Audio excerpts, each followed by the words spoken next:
E aí, Landinho, como é que foi o segundo dia de exame? Então, treino é treino, prova é prova, entendeu? A matemática eu já caí pra dentro.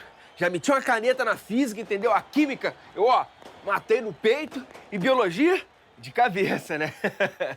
E esse cansaço todo foi por causa da prova? Não, que isso, parceiro. É que eu vim correndo, porque você sabe que hoje tem hora do Enem ao vivo. Não é isso, Lande Vieira? Tá contigo? E a gente já tá no ar com aquele timaço de professores para analisar o segundo dia de prova. Mas antes, a Amy foi trocar aquela ideia com a rapaziada. Bora ver? Tá comigo, Land. Agora eu quero saber como a galera se preparou para matemática e ciências da natureza. Eu tô mais tranquila em biologia e química. Agora, matemática, eu tô, assim, bem preocupada. Eu acho que biologia e química são matérias que eu me garanto. Agora, matemática e física... Provavelmente deve cair probabilidade matemática. Essa daí tu tem que estudar com certeza. Probabilidade e análise combinatória, acho que é certo de cair. Um logaritmo em matemática, sempre acaba caindo uma questão ou outra. Genética nunca cai, mas eu tô sentindo que dessa vez talvez caia um pouquinho. Eu até consegui dormir nessa, na outra nem dormi. A gente fica de fora, fica ansioso, mas para quem está do lado de dentro, eu acho que é uma realização de um ano inteiro de esforço e que no final sempre vale a pena. O portão já abriu, a galera já tá entrando e agora fica com vocês no estúdio. Roda a vinheta.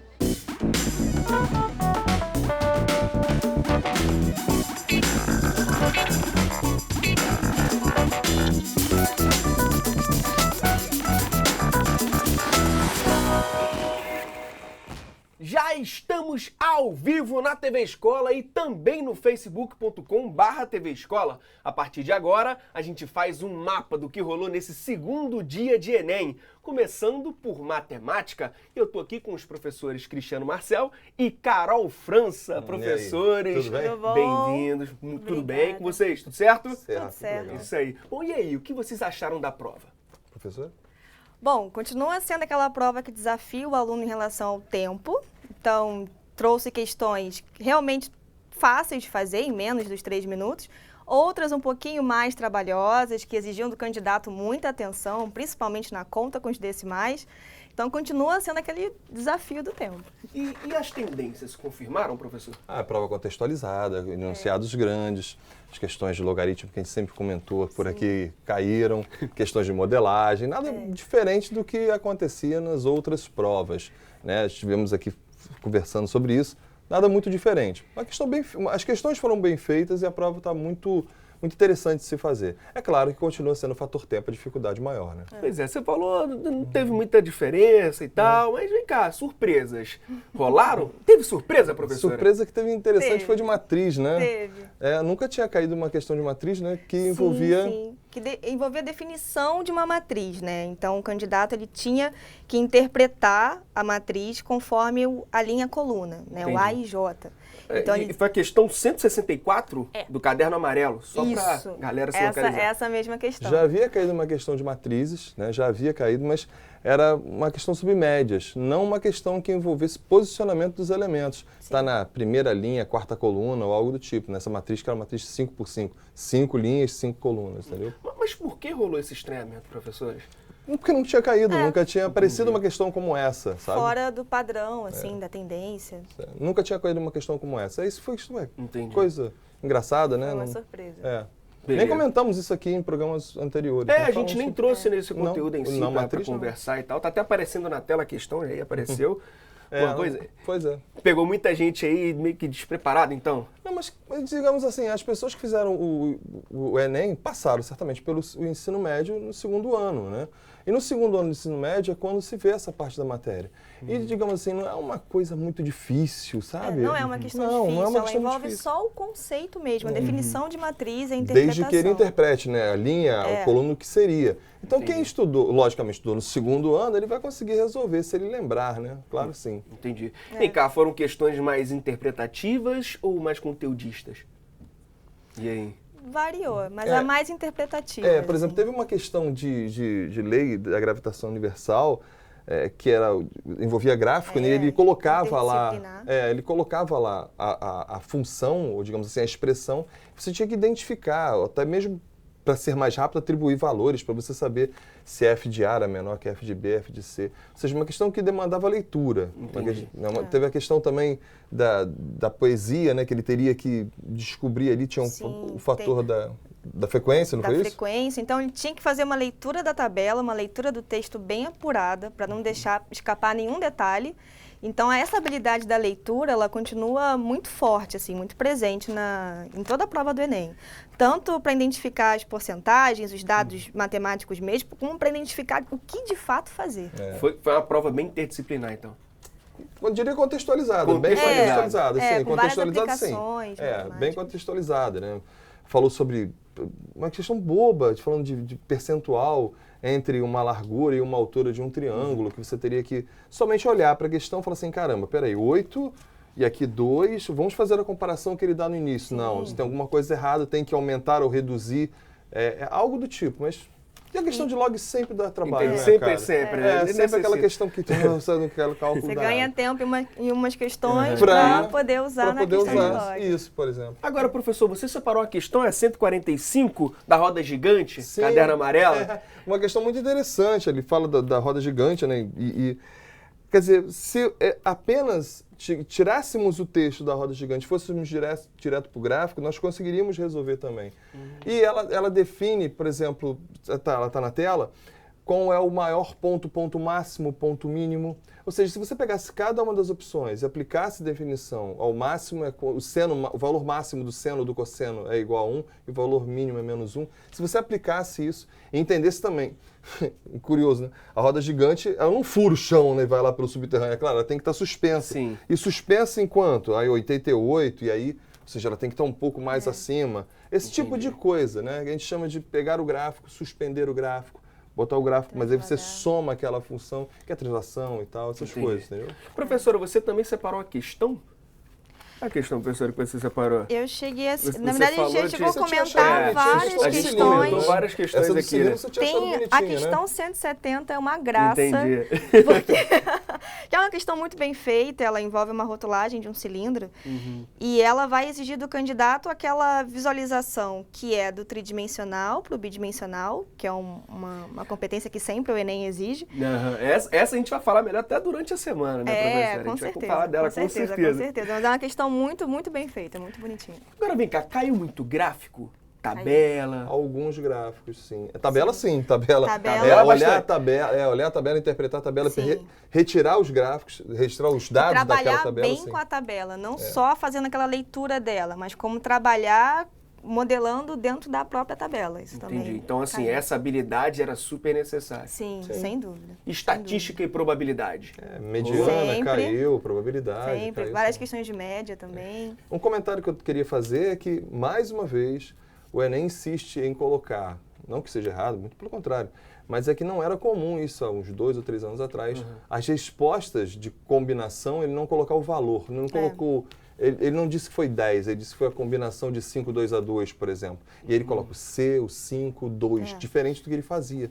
Entendi. É uma forma diferente de trazer essa resposta. Ela comentava até que gostava de fazer... Exatamente, porque os candidatos que costumam usar só o princípio fundamental da contagem, Que eles têm que resolve muito bem, ele vai ter que fazer... Pode fazer pelo princípio fundamental da contagem, mas tem que fazer a releitura para essa nomenclatura usando C, que é uma nomenclatura um pouco mais Se ele não sabe a formalização, formal. ele não marca a resposta Ele correta. não consegue. Ele pode fazer tudo certo, mas não marca certo. Sim, é o que não é difícil, bem na verdade. Agora, a gente Exatamente. vai comentar, a gente vai olhar melhor, assim, analisar melhor as questões durante a semana. Quero agradecer, professores, a presença de vocês. Muito obrigado mesmo, viu? Nós te agradecemos. Valeu. Agora, para falar de física e química, professores José Vicente e Guilherme Vargas. Tudo bem, professores? E aí, tudo bem, Len? Sejam bem-vindos. Vem cá, quero saber, começando pela física, como estavam as questões, professor, de física? As questões, elas vieram, né, no que a gente mais ou menos espera da prova mesmo, né? Tivemos aí questões de ondas, eletrodinâmica, que já são questões bem batidas aí, relacionadas, né, ao Enem mesmo. Questão de energia, relacionada aí com a lei de Hooke. Tivemos uma questão, que depois vamos debater isso, sobre, né, a ideia aí de estática dos corpos, bem interessante até a questão, mas dentro do esperado, dentro do que estava, né, no pensamento da maioria dos professores. Teve peixe elétrico nessa prova? Tivemos peixe elétrico, né? Então foi uma questão até eletrizante, digamos assim. É, uma prova, uma questão eletrizante, chocante. A questão em si, ela é até bem ok, né? Tranquila, porque ela dá a contextualização do peixe e aí o interessante dela é que ela compara com coisas que a gente utiliza no nosso dia a dia. E aí o interessante é você visualizar que realmente aquele peixe, né, o poraquê, ele emite uma potência aí, né, bem grande quando você vai comparar com os elementos que ele colocou na questão. Bacana. Eu achei bem interessante, uma questão, eu a classificaria até ela bem fácil, né, são poucos passos para você realizar a questão, mas muito interessante por essa contextualização.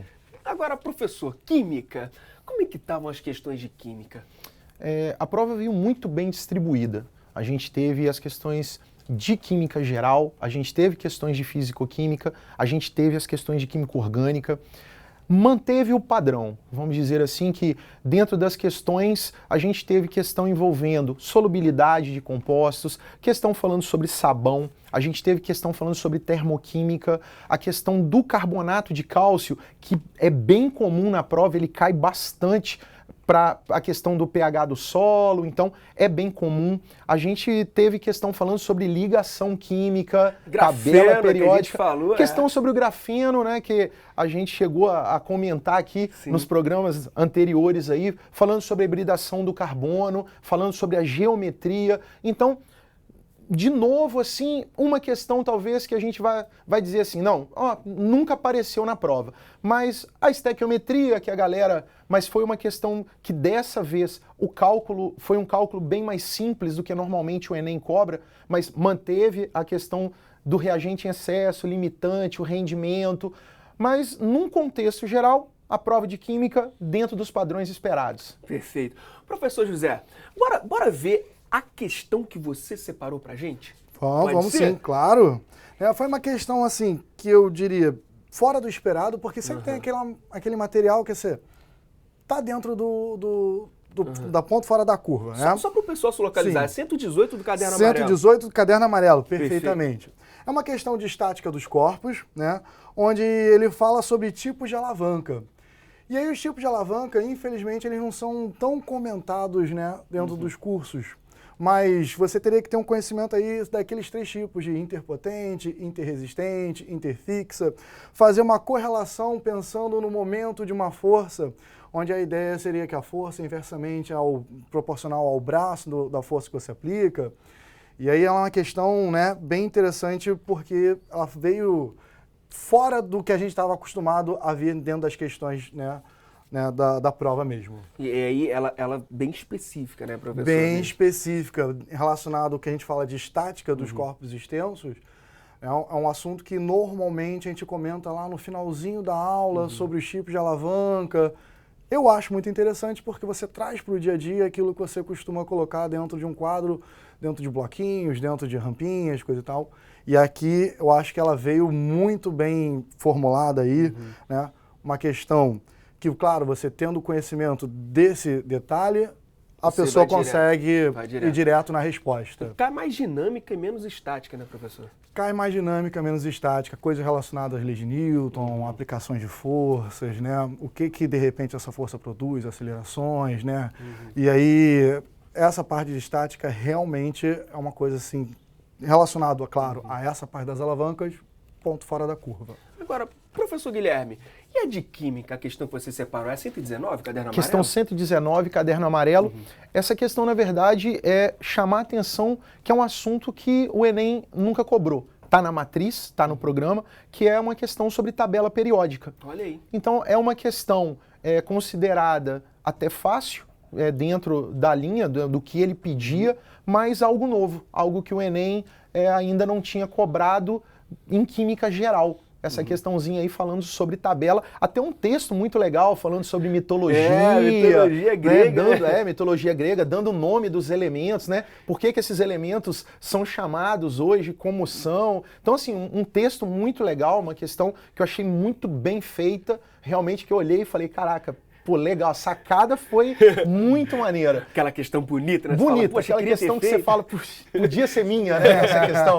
Mas assim, o assunto, a questão tranquila mesmo, mas algo novo, algo que o Enem ainda não tinha trabalhado, porque foi bem específico do assunto tabela periódica. Então, um conhecimento que o aluno tinha que ter ali na hora. Então, questão fácil, médio, difícil? Uma questão fácil. Fácil até. Tabela periódica que costuma ser, assim, É uma dor de cabeça, né? O pessoal... É porque hoje é um assunto que se trabalha já no 9º ano. Então, no 9º ano se vê tabela periódica, no 1º ano de novo, no 3º ano a gente revisa. Então, dentro dessa linha, a questão ela cobrava um conhecimento bem básico da tabela mesmo. E como sempre rolou aquela questão que a galera fica pilhada, né? Fica pilhada. Eletroquímica é um assunto recorrente da prova, né? A gente sempre fala que a eletroquímica está entre os assuntos que mais caem. Esse ano aí a gente teve 2 questões, uma envolvendo o potencial de oxidação, redução, que é o conceito inicial de eletroquímica, e a questão falando sobre a pilha, comparando uma pilha, né, bem antiga com uma pilha de hoje. Então, o aluno tinha que ter esse conhecimento de como funciona uma pilha, quem reduz, quem oxida. Agora, só uma coisa, qual dos dois aqui é o dono da questão? Física ou química? E aí? E aí? Ninguém sabe. Podemos... De ambos. Ela é uma questão que trabalha, né, a física trabalha esses conceitos, mas assim, ela é uma questão que hoje ela é mais para química, vamos dizer que seria a minha questão. Entendi. Vamos trazer para mim, vamos trazer. Sou o pai da criança. Leva esse crédito. Perfeito. Bom, foi uma prova bonita, então. Vocês dois garantem isso. Bonita. Show de bola. Gostei. Perfeito. Bom, professores, a gente vai falar melhor de química e física durante a semana, tá? Bom, a gente volta com esses assuntos. E eu queria agradecer a presença de vocês. Muito obrigado mesmo, viu? Nós que agradecemos aí. Espero ter tirado algumas dúvidas, né, do pessoal que estava esperando. Estava preocupado, né? Exatamente. Não, agradecemos demais aí o convite, lembrando, sempre à disposição. Precisando, estamos aí. Estamos aí. Agora, para falar de biologia, professor Ney Melo e professor Cid Alves. Sejam bem-vindos. Boa noite. É isso aí. Vem cá, professores. O que vocês acharam das questões de biologia da prova desse domingo? Ó, eu gostei bastante, né? A gente estava trocando uma ideia. A prova teve 2 eixos, né, que nortearam, né? A genética molecular. Teve também fisiologia adaptativa, puxado um pouco para ecologia. Acho que isso norteou bem a prova de biologia. Então, muitas questões dentro desses assuntos. Assim. Exatamente. Seguiram o padrão? Vocês estavam esperando por isso ou não? Olha, sinceramente, eu não estava esperando do jeito que apareceu, né? Focando bem na genética molecular, as questões, né, que tu tinha que ter o conhecimento de genética molecular para resolver alguma coisa ali. Então foi mais conteudista do que interpretativo? Acho que as duas coisas, né? Tem algumas questões que você tinha que interpretar, entender como ler uma tabela, tinha questão ali que você precisava ficar focado em como estava sendo feito ali aquele enunciado, então teve um pouco de tudo. Entendi. Tava uma prova bonita, então. Gostei. Tava boa de bonito, fazer. Eu gostei. Beleza, então bora dar uma olhada na primeira questão que vocês separaram? Vamos. Qual é a questão? Confirma pra mim? Foi a questão 102. Questão 102, da prova amarelo? Da prova amarela. Maneiro. E aí, do que se tratava? Quer começar? Vamos lá. Ele falava sobre insetos, então ele começava falando sobre o conceito de holometábolo, né? Então a questão ela estava dentro assim de você entender qual é a vantagem de ter um organismo holometábolo. Então estava também dentro de sucesso evolutivo, vantagem de ser assim e adaptação evolutiva, né? Puxado para ecologia. Sempre ele visou aí a questão da adaptação. Por que é para ele interessante ter diferentes formas ao longo do desenvolvimento, né? Que é uma coisa que nem sempre a gente se liga, nem sempre o candidato vai prestar atenção na hora que está fazendo, né? Tem muitas questões para fazer, então tinha que prestar bem atenção no que ele estava querendo dizer com essas vantagens de ter várias formas. Foi uma questão clássica de evolução? Não, estava um pouco fora da caixinha. Eu acho que está um pouco fora da caixinha, mas ao mesmo tempo dentro de alguns artigos que a gente vê em revistas de divulgação científica. Bem aquelas perguntas assim, aqueles questionamentos interessantes que a gente encontra nessas revistas. Então o cara que estava se atualizando, está sempre lendo esse tipo de revista, acaba tendo um pouquinho mais vantagem, entendendo do que aquele assunto vai se tratar, né? Agora, ecologia, como é que estava na prova? Rolou? Rolou questão de ecologia e mais uma ecologia interacional do que aquelas questões propriamente ditas, né, que a gente está acostumado a conhecer, que a gente está acostumado a ver. E até respeitando um padrãozinho que tem no Enem de ser um dos 5 tópicos mais cobrados, sempre tem alguma coisa de ecologia ali. Top 5. Vocês trouxeram uma questão sobre ecologia, tá certo? trouxeram aí tem a ver com ecologia? Tem não? a ver, tem Tá a ver bem com barradinho ecologia, ali. tem. Bate com ecologia, bate com adaptação evolutiva, né? É a Bate questão com 95? zoologia, é a questão... Não, é a questão... Não. Foi essa agora, 102 que a gente viu. A 102, essa de ecologia. 102, exatamente. E tem uma outra, que é a Tem essa que a 95. gente separou, a 95, uma questão bonita. Por quê? Essa era linda. Né, fala sobre genética molecular e aí tem uma atençãozinha que se o candidato não prestar atenção, vai um bom estudo por água Desliza, abaixo. legal. Porra, uma palavrinha que faz ali toda a diferença. Por quê? Qual é a palavrinha? Conta A pra gente. ausência, né? A ausência dessa proteína poderá favorecer o quê? Porque é a história da proteína P53, que até a gente trata muito quando vai falar de genética, que tem a ver com o quê? Com tumor, tem a ver com câncer. Então é um assunto atual, é um assunto interessante de tratar. Agora, essa palavra de ausência da proteína causa o quê? Quando o cara tá pensando na função dela, ele pode acabar deslizando. direto o que ela faz, o que ela faz, o que ela faz. não a ausência dela. E não a ausência, ele atenção. explica tudo e fala, quando não tem, o que acontece? E tá todo mundo querendo saber, ela faz isso, ela faz isso, ela faz isso, ela faz isso, ela faz isso. E aí, Cid, muitos gráficos na prova? Cara, não tão gráfico assim, mas teve muita questão que tinha esqueminha, uma tabela, né? Então, um conteúdo assim, visual não escrito, bem legal do candidato prestar atenção. A linguagem não verbal, né? Tinha que prestar atenção. Tinha linguagem não verbal ali. Tinha até uma questão bem interessante que o Enem repaginou, trouxe de volta com aquela questão que é... E teve uma vez que caiu sobre teste de paternidade, era das bandas, né? De alelos. Só que dessa vez ele repaginou. Trouxe como se fosse um teste de DNA de planta. É um teste de paternidade de planta. Mas quem estava antenado nas questões de antigamente, já fez, já treinou ali. Quando viu essa questão, lembrou, opa, teste de paternidade. Já vi esse assunto antes. Tá aí a importância de se estudar, né? Resolvendo refazer questões anteriores. Sempre tá de olho, sempre. Esse negócio de, não vou fazer porque não vai ajudar, não existe. Sempre ajuda, né? Antenado no que o Enem vem cobrando, saber o padrão daquilo ali. E vem cá, biologia dialogou com as outras questões de ciências da natureza? Dialogou. Teve uma questão clássica que a gente começou a ali ver a tabela, achando que era de biologia, cheio de vontade de fazer. Quando a gente foi ver, a gente estava fazendo matemática, que é a questão do colesterol. A questão do LDL, que é clássico, quando a gente está falando de LDL, né? E aí era para interpretar uma tabela, dizer se a pessoa estava num índice aceitável, abaixo do índice, acima, enfim. E a gente vem fazendo e quando viu, no final, olha, era só matemática. Olha isso. Mas estava trazendo um conteúdo de biologia. Bacana. Temos muito o que falar de biologia e a gente vai falar mais durante a semana, com toda certeza, né, professor? Com certeza. Perfeito. Queria agradecer a presença de vocês. Muito obrigado mesmo. Prazer por um bate-papo bacana. Prazer de sempre. Valeu, perfeito. Obrigado, professores.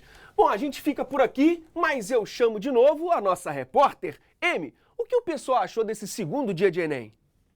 Valeu, Lande! Foram 2 dias de prova, 180 questões e mais a redação. Uma verdadeira maratona intelectual. Foi complicada, um verdadeiro teste de resistência, mas eu consegui e fui razoavelmente bem. Eu achei uma prova bem inteligente e não foi cansativa. Assim, quando eu vi a prova já tinha acabado. Tem que estudar bastante para poder passar. Tá bem complicado mesmo. Porque todo ano tem Enem, então todo ano eu vou tentar, até eu conseguir. O Enem 2018 já acabou, mas o Hora do Enem vai fazer um verdadeiro raio-x nas 90 questões desse segundo dia de prova. Todos os dias na TV Escola, fica de olho, hein? Eu vou agradecer todo o corpo docente do meu colégio, meus professores, meus pais, pelo apoio. Minha mãe, meu irmão e ele, que é meu primo, a gente estuda junto. Meus filhos me ajudaram muito, porque eu fiquei muito tempo sem estudar e eles me deram maior força. E Felipe e Ana Carolina, obrigada por me ajudar, me dar o apoio, obrigada.